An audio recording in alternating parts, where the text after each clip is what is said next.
que significa para você estar em Cristo?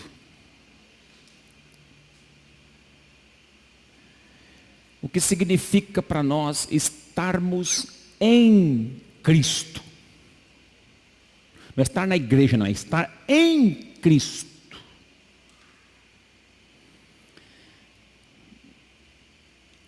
Eu estou pensando sobre isso porque eu quero ministrar uma palavra aqui intitulada A Identidade Compartilhada de Jesus. Jesus compartilha a sua identidade. E estar em Cristo é receber a identidade de Jesus que Ele compartilha conosco. Estar em Cristo significa compartilharmos da sua identidade. E não somente identidade, também da sua posição. Devemos aprender, portanto, a nos conduzirmos desse modo a partir dessa revelação. A partir da revelação que você tem, que você está em Cristo, a Bíblia diz que aquele que está em Cristo, nova criatura é. A partir do momento que você tem essa revelação que você está em Cristo, você deve ser conduzido desse modo que Cristo te conduz pela palavra. Você deve se permitir, você deve aprender a ser conduzido desse modo. Isso fala de duas revelações e elas devem crescer juntas. A primeira revelação é de quem Cristo é e a segunda é de quem você é nele. Se trata de duas revelações bíblicas. Primeiro, descobrir quem Cristo é. E segundo, descobrir quem eu sou nele. Está me entendendo aí? Aqui no Evangelho, os evangelhos no geral, vai compartilhar isso. Nós vamos perceber que Cristo aprofundou essa visão na vida dos discípulos, revelando-se a eles e deixando bem claro quem eles eram. Essa revelação tem pelo menos 3 dimensões. É sobre essas 3 dimensões da identidade de Jesus compartilhada a nós que eu quero participar com os irmãos essa noite aqui. Eu quero ler um texto da palavra de Deus. Colossenses capítulo 2, verso 9. A carta que Paulo escreve aos Colossenses, capítulo 2, verso de número 9. Habita corporalmente toda a plenitude da divindade. Isso é, em Cristo habita corporalmente toda a plenitude da divindade. Cristo é plenamente divino. 10. Também nele estáis aperfeiçoados. Ele é o cabeça de todo principado e potestade. O texto da minha Bíblia vai dizer que, ao contrário dessa tradução, vai dizer assim: nele habita corporalmente toda a plenitude da divindade e vós recebestes a plenitude em Cristo. Em Cristo habita corporalmente a plenitude da divindade e vocês receberam essa plenitude em Cristo. A palavra aperfeiçoados naquela tradução é que nós somos aperfeiçoados nessa plenitude também. Nós também recebemos de Deus em Cristo a plenitude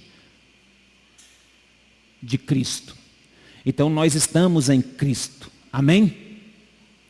Quem me entende, diga glória a Deus. Isso. E tendes a vossa plenitude nele. Agora volta o 9 nessa versão para os irmãos entenderem. Porque nele habita corporalmente toda a plenitude da divindade, vírgula.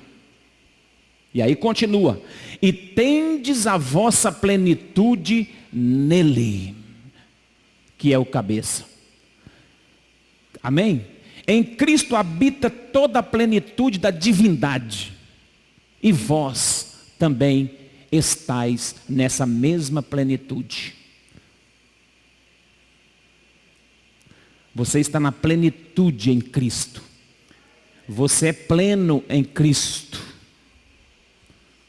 Cristo compartilhou com você a plenitude de Deus.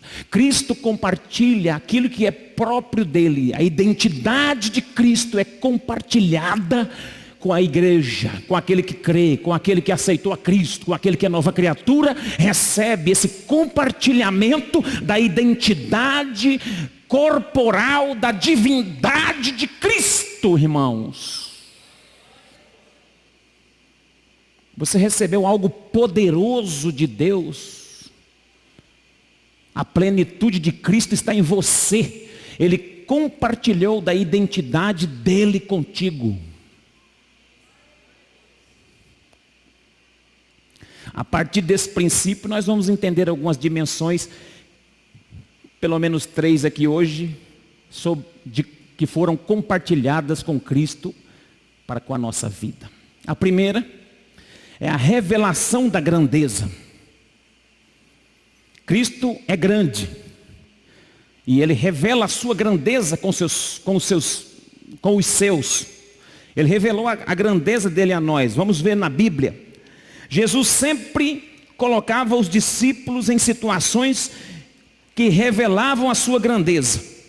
Em Lucas, no capítulo 9, do 1 ao 6, você vai ver essa progressão de Cristo revelando a sua grandeza aos seus discípulos. Vai dizer assim o texto: tendo Jesus convocado os 12, deu-lhes poder e autoridade sobre todos os demônios e para efetuarem curas. Também os enviou para pregar o reino de Deus e a curar os enfermos. E disse-lhe: nada leveis para o caminho, nem bordão, nem alforje, nem pão, nem dinheiro, nem deveis ter 2 túnicas. Na casa em que entrares, ali permanecei, e dali saireis. E onde quer que não vos receberem, ao sair daquela cidade, sacudi o pó dos vossos pés, em testemunho contra eles. Então, saindo, percorriam todas as aldeias, anunciando o evangelho e efetuando curas por toda parte. Jesus compartilhou da sua grandeza e do seu poder para com os discípulos. A identidade de Jesus era uma identidade de grandeza, uma identidade de efetuar milagres, de efetuar cura, de efetuar sinais, maravilhas e prodígio. E Jesus não ficou com isso só para ele treinou os seus discípulos e disse: agora vocês podem irem, vão nessa unção, vão nesse poder, e eu dou autoridade a vocês, e eu delego autoridade a vocês, e eu transfiro unção de poder a vocês, para vocês irem curar os enfermos, expulsar os demônios. Eu vos envio a vós para pregar a palavra do reino, eu envio vocês para irem ao campo, visitar as cidades no poder e na autoridade da unção, da transferência das grandezas de Deus. Recebam nas suas mãos a grandeza de Deus, saiam por todos os cantos anunciando o evangelho, curando os enfermos, expulsando os demônios. Jesus transferiu grandeza para os discípulos. Isso aqui são coisas grandes. Curar um enfermo é coisa grande. Expulsar os demônios é coisa grande. Libertar os cativos é coisa grande. E Jesus então compartilhou da sua identidade de grandeza com o povo. Jesus não tem problema com isso. Meditando sobre isso, eu notei uma coisa: Jesus não tem problema de compartilhar a grandeza dele conosco. Ele não tem dificuldade de compartilhar sua grandeza. Você vai ver no capítulo 9 de Lucas uma progressão da distribuição das grandezas de Deus nas mãos dos discípulos. Veja no verso 12 e verso 17 a progressão. 9, 12 a 17. Mas o dia começava a declinar, Então se aproximaram os 12 e lhe disseram: despede a multidão, para que indo às aldeias e campos circunvizinhos, se hospedem e achem alimento, pois estamos aqui em um lugar deserto. Ele, porém, lhes disse: dai-lhes vós mesmo de comer. Responderam eles: não temos mais que 5 pães e 2 peixes, salvo se nós mesmos formos comprar comida para todo este povo. Porque estavam ali cerca de 5.000 homens. Então disse Jesus aos seus discípulos: fazei-os sentar-se em grupos de 50. E eles atenderam, acomodando a todos. E tomando os 5 pães e os 2 peixes, erguendo os olhos para o céu, os abençoou, partiu e deu aos seus discípulos para que os distribuísse entre o povo. Todos comeram e se fartaram, e dos pedaços que ainda sobejaram, foram recolhidos 12 cestos cheios. Olha a progressão da distribuição das grandezas de Deus através de Jesus. Primeiro ele distribui o poder contra os demônios, contra as enfermidades, e agora ele faz os discípulos participar de sinais e maravilhas, multiplicações de alimento. Isso aqui é distribuição de grandeza. Jesus estava dizendo para os discípulos: vocês são grandes também, mas em mim, fora de mim vocês não são. Em mim vocês podem ter essa autoridade. Vão em meu nome. Vão em meu nome e expulsem os demônios. Vão em meu nome e cure os enfermos. Vão em meu nome e multiplique os pães. Em Cristo você recebe da identidade de Jesus grandeza. Jesus era grande, quem concorda que Jesus é grande? E ele distribui dessa grandeza com você também. Coloca a mão no ombro do seu irmão, se tiver intimidade, fala: receba a grandeza de Deus na sua vida.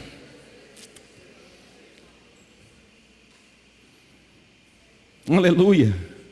Jesus os envolve no milagre da multiplicação dos pães. Nesse mesmo capítulo, Jesus ainda vai levar 3 deles, Pedro, Tiago e João, a um encontro extasiante, a um encontro mirabolante, um negócio tremendo que vai acontecer no verso 46 ao 48. Jesus vai revelar da sua grandeza na frente desses 3 homens, chamado a transfiguração de Jesus. Jesus vai se transfigurar, a roupa vai se transformar, vai brilhar na frente deles, vai aparecer Moisés, vai aparecer Elias naquele monte. Veja bem, levantou-se entre eles uma discussão sobre qual deles seria o maior. Mas Jesus, sabendo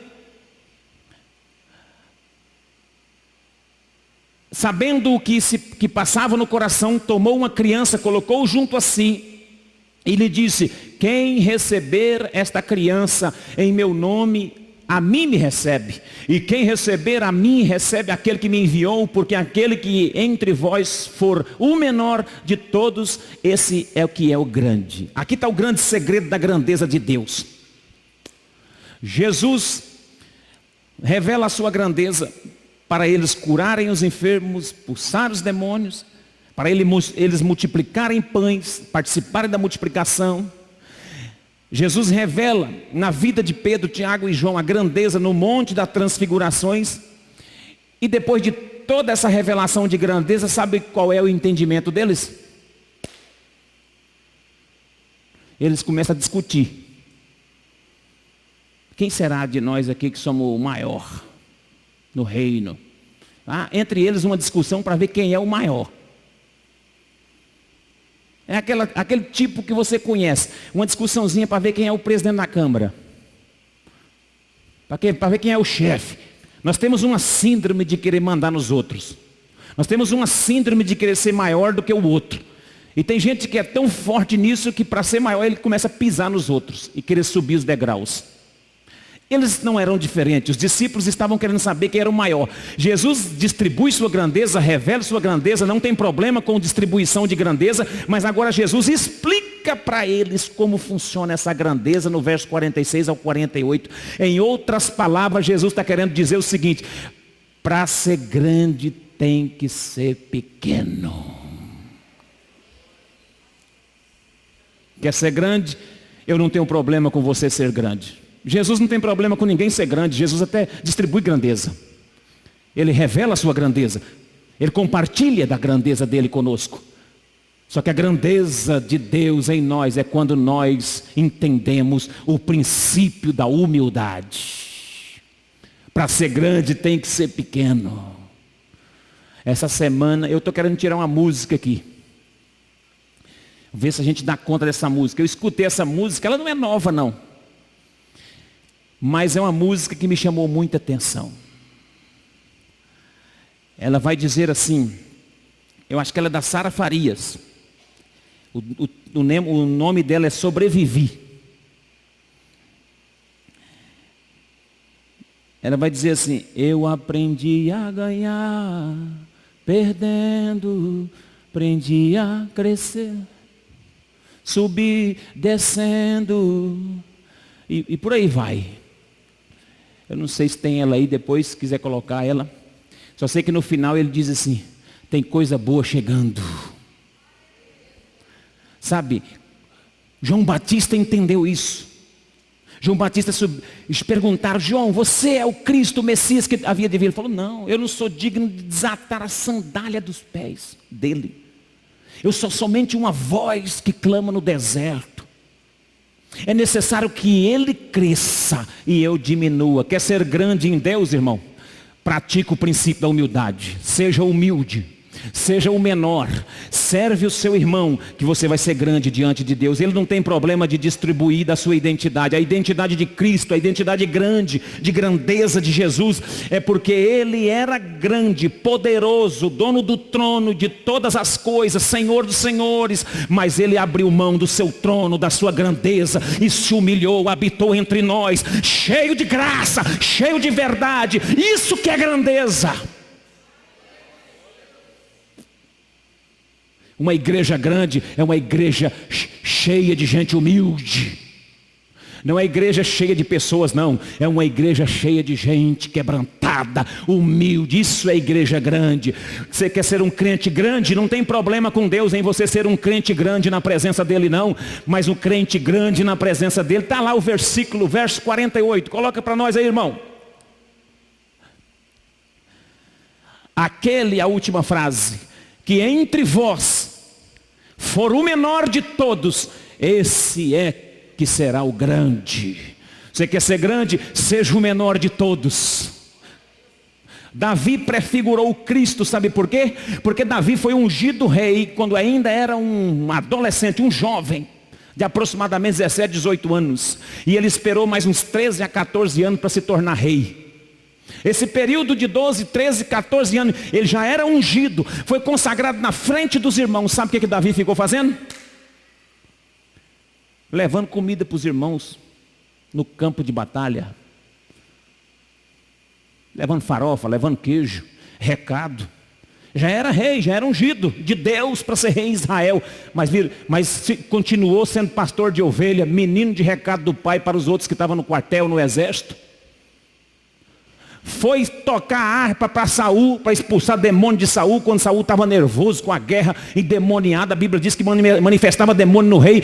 Está lá Davi, ungido rei, tocando harpa para acalmar o coração do rei. Ficou 13 para 14 anos na espera, na humildade. Sabe por quê? Porque é assim que funciona com Deus.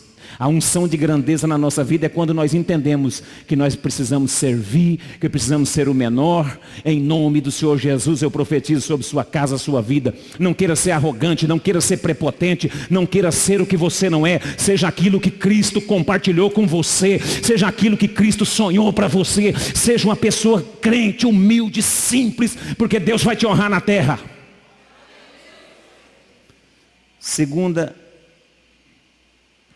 Segunda dimensão que Jesus compartilha conosco da sua identidade. A revelação de liderança. Ele compartilhou a revelação da grandeza e isso nos mostra humildade. Ele compartilha a revelação de liderança e isso revela representatividade. Isso acontece da mesma forma e no mesmo padrão que aconteceu com a grandeza. A liderança da mesma forma. Veja Lucas capítulo 10, verso 17 a 19. Nesses dois versículos, eles estavam felizes, porque receberam autoridade e poder para liderar. Eles foram enviados como líderes. Jesus, o grande líder, envia os seus líderes. E eles estavam tão felizes, porque as coisas estavam acontecendo. Eles tinham recebido uma revelação de poder e grandeza que tinham recebido de Cristo. E Jesus não abortou essa ideia. Jesus não jogou um balde de água fria na hora que eles falaram: olha Jesus, os demônios nos submetem, as pessoas são curadas. Jesus não jogou um balde de água fria neles, não.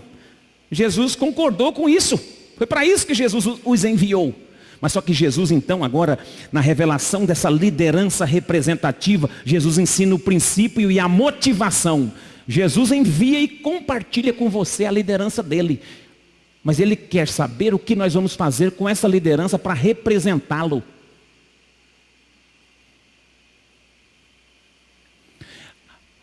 O compartilhamento da liderança de Cristo conosco não é para as nossas conquistas pessoais.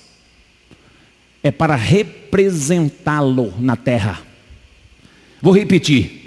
O compartilhamento da liderança de Jesus conosco não é para as nossas conquistas pessoais. É para representá-lo na terra. Deus vai te encher de unção de liderança para você representar Cristo aqui na terra. Não é para você ser cheio de si e cheio de conquistas pessoais, não. Não é para nós sermos cheios de ministérios. Não é para nós ser cheios de dons. Não é para nós sermos cheios de alguma coisa. Não! Ele compartilha da sua liderança para nós representarmos bem Ele aqui na terra. Quando Ele distribui liderança para você, é porque Ele acredita que você pode representá-lo muito bem. Quem crê nisso, diga glória a Deus. Jesus não abortou a ideia deles serem líderes bons e fazer o serviço. Então regressaram os 70, possuídos de alegria, dizendo: Senhor, os próprios demônios nos submetem pelo teu nome. Mas Ele lhes disse: eu via Satanás caindo do céu como relâmpago. Eis aí vos dei autoridade. Aí Cristo disse: eu dei autoridade a vocês. E eu não vou abortar a autoridade está dada. A grandeza foi entregue. Para pisar serpentes e escorpiões. Jesus não tem problema de distribuir poder, não, irmão. Jesus não tem inveja. Porque tem gente que tem poder e não delega nada para ninguém. É autoritário. Não deixa ninguém fazer nada. Porque ele fica com medo de perder a autoridade. Fica com medo de perder o poder. Jesus não. Jesus distribuiu o poder. Jesus distribuiu grandeza. Olha lá, ele disse: eu vos dei autoridade para pisar serpentes e escorpiões. E sobre todo o poder do inimigo. E nada, absolutamente nada vos causará dano. Agora vem a palavra de propósito, de motivação em relação à liderança que ele distribui. Não obstante, alegrai-vos não porque os espíritos vos submetem, e sim porque o vosso nome está arrolado, está escrito nos céus. Aqui está a chave. O grande segredo é a motivação pela qual eu lidero. Jesus distribui liderança, distribui autoridade, grandeza na minha vida, mas o propósito com que eu faço desse mecanismo aqui é que faz diferença para Ele. Ele disse: olha, é muito importante. Eu dei autoridade para vocês pisar serpentes, escorpiões. Eu dei autoridade para vocês contra toda a hoste do inimigo, mas não vos alegreis só por isso. Não fique contente só porque o inimigo está se sujeitando a vocês. Não fiquem alegres, felizes, só porque os demônios submetem ao comando de vocês em meu nome. Fiquem felizes por saber que o nome de vocês estão escrito nos céus. Jesus distribui liderança para ser representado aqui na terra. Jesus diz, e ele mostra Com essa revelação, ele mostra a sua representação. O compartilhamento dessa liderança tem a ver com a representação.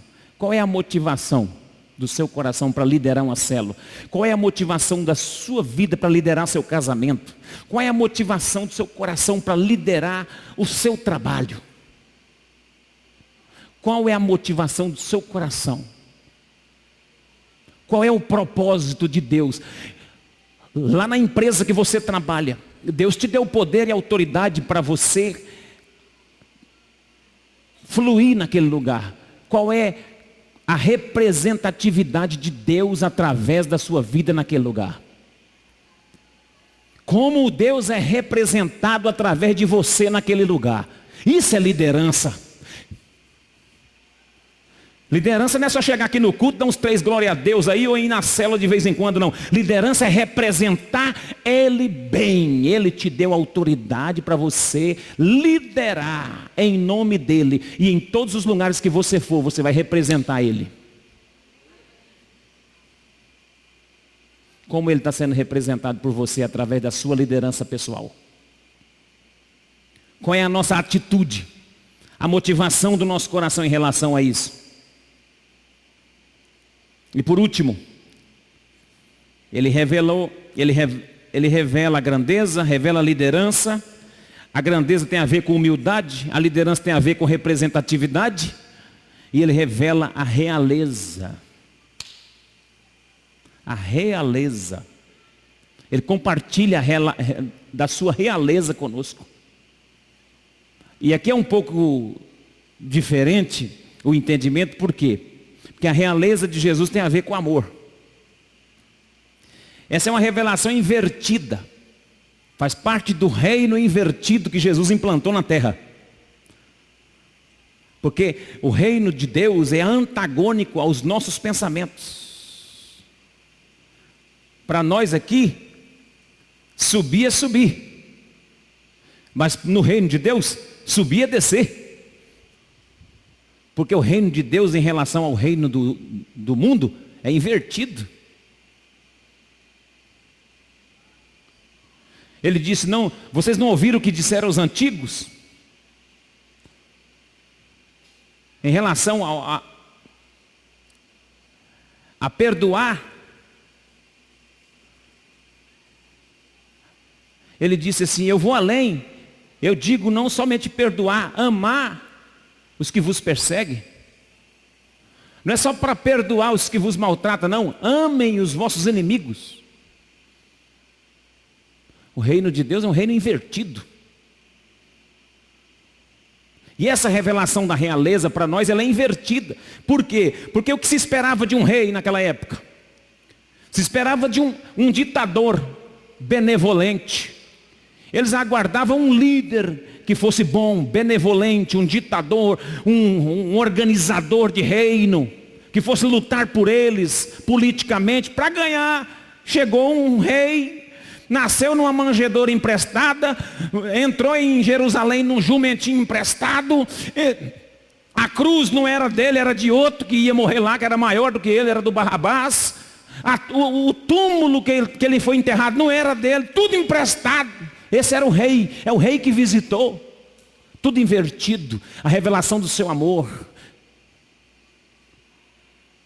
Ele revela a sua realeza invertida dos padrões humanos. Jesus mostrou que Deus não era um ditador benevolente, e sim um pai amoroso, que espera que seus filhos sejam com ele. Aleluia. Veja Mateus 5:43. Uma parte do Sermão do Monte, Mateus 5:43. Acompanhe comigo. Se você não está lendo Bíblia em casa hoje, eu vou fazer você ler um pouco. Amém?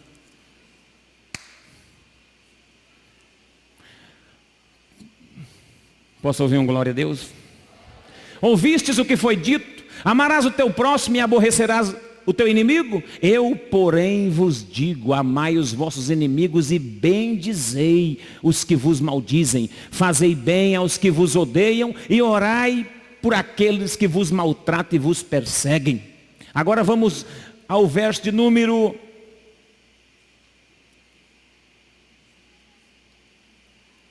48.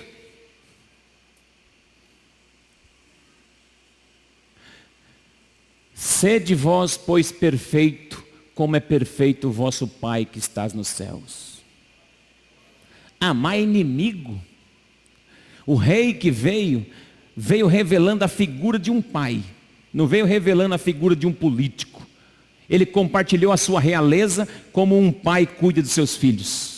Isso aqui tem a ver com amor, tem a ver com relacionamento restaurado. Porque um rei político não quer nem saber de relacionamento restaurado, ele quer fazer a parte dele. Agora um pai não, um pai quer saber dos relacionamentos restaurados. O pai quer saber como é que está o relacionamento em casa, dos filhos, como está. Então essa era a ideia do compartilhar de Jesus, da sua realeza. Jesus era rei, mas ele não veio como um rei no seu posto. Porque como viria os reis? Qual era a perspectiva real da época? Quais eram as exigências reais da época? No mundo deles. Porque eu estou dizendo que é invertido? Porque no mundo deles, os reis se estabeleciam por causa de uma coisa muito importante. Eles se estabeleciam para serem servidos. Essa era a marca real. Onde estava o rei, ele era bem servido. Todo mundo queria servir o rei. O rei não podia nem suspirar. Se o rei pensasse, tinha gente que às vezes ficava do lado para perguntar se o rei estava pensando. O rei estava ali para ser servido. Essa era a visão da época. E como é que Jesus, o rei, veio? Para servir. Veio para servir. Então a versão da realeza de Jesus era oposta. Veja Mateus 20, verso 25. Era oposta à do mundo. É oposta a essa política que sempre existiu. Você está vendo aqui? Vamos verso 20. 20 e 25. Desculpa, irmão. Até o 28. Então Jesus, chamando-os para junto de si, disse: bem sabeis que pelos príncipes dos gentios são estes dominados, e que os grandes exercem autoridade sobre eles. Não será assim entre vós, mas todo aquele que quiser entre vós fazer-se grande, que seja o vosso serviçal. 28. Bem como o Filho do Homem não veio para ser servido, mas para servir e para dar a sua vida em resgate de muitos. Dá um glória a Deus aí, igreja. Foi assim que Jesus veio como rei. Revelou sua realeza a nós em amor. Servindo, o rei que serve. Por isso que Davi prefigura Jesus, porque Davi ficou ungido rei 13 para 14 anos só servindo os irmãos, servindo o outro rei que estava lá, tocando para expulsar o demônio do outro. O Davi ficou um monte de tempo só servindo. Então ele é a figura de um Cristo ali no Antigo Testamento. Jesus também veio assim. Jesus era rei, mas ele era servo. O profeta Isaías disse no capítulo 53 sobre a revelação de como o Messias viria. Seria o servo sofredor, o servo experimentado, o servo que sofreria em favor de muitos, em favor do resgate de muitos. Ele compartilhou sua realeza amando e não mandando. Ele compartilhou sua realeza amando as pessoas e não mandando nas pessoas. Eu termino essa mensagem dizendo o seguinte: a grandeza de Cristo compartilhada a nós deve revelar a humildade, a liderança, a representatividade de quem Ele é através de nós. E por fim, a realeza mostra o relacionamento amoroso de um rei pai para com os da família real. Irmãos, essa ministração, depois você vai com ela para a célula. Mas veja bem, se nós queremos fluir em Deus, precisamos tomar posse dessas verdades. Jesus compartilhou da sua grandeza, compartilhou da sua liderança e compartilhou da sua realeza. A sua grandeza fala da humildade. A sua liderança fala da representatividade dele através de nós, no mundo. E a sua realeza fala do amor ao próximo.